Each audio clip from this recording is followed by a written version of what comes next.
নজর রাখবো পরবর্তী সংবাদে।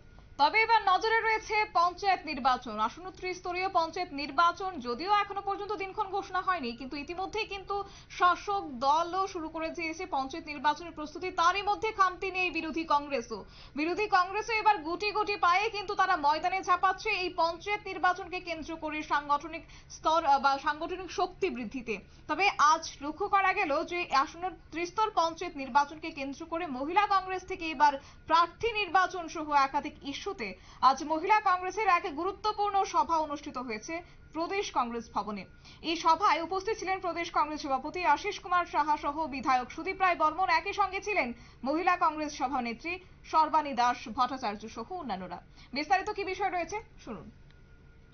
আজকে আমাদের ত্রিপুরা প্রদেশ মহিলা কংগ্রেসের তরফ থেকে যে বৈঠক, সেটা ত্রিস্তর পঞ্চায়েত নির্বাচনকে সামনে রেখে আলোচনা করার জন্য এবং আগামী দিনে আমরা কিভাবে পঞ্চায়েত নির্বাচনে সমস্ত যেখানে মহিলাদের সংরক্ষিত আসন আছে সেই জায়গায় মহিলা প্রার্থী করার ব্যাপার নিয়ে আলোচনা করার জন্য আজকে এখানে মিলিত হয়েছে।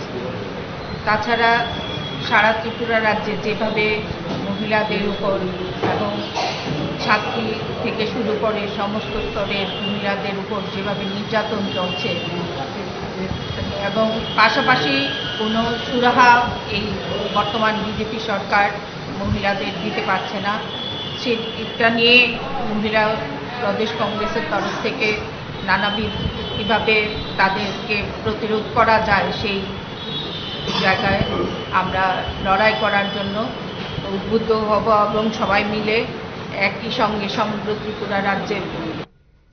আপনারা শুনলেন কংগ্রেস সভানেত্রী সর্বাণী দাস ভট্টাচার্যের বক্তব্য। তবে আজকের এই সভাকে কেন্দ্র করে এক প্রকার শাসক দল বিজেপিকে তির্যক করে সাংগঠনিক শক্তি বৃদ্ধিতে আসন্ন পঞ্চায়েত নির্বাচনকে কেন্দ্র করে কংগ্রেস এবার গুটি সাজাচ্ছে। নিয়ে নিচ্ছে ছোট্ট একটি বিজ্ঞাপন বিরতি, সঙ্গে থাকুন।